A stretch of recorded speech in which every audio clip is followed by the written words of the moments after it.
नमस्कार.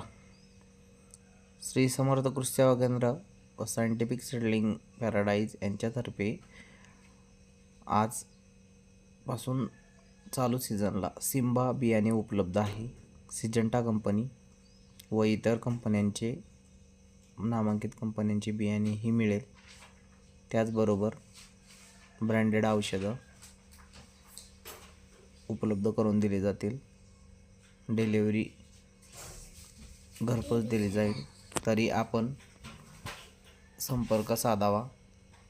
स्क्रीनवर दिलेल्या नंबरवरती आपल्याला सदर बियाणे व औषधी योग्य क्वांटिटीत असतील तर पोच करण्यात येतील. हे नामांकित कंपन्यांची औषधं जसं कलिंगड, फळबागा यांसाठी लागणारे त्याप्रमाणे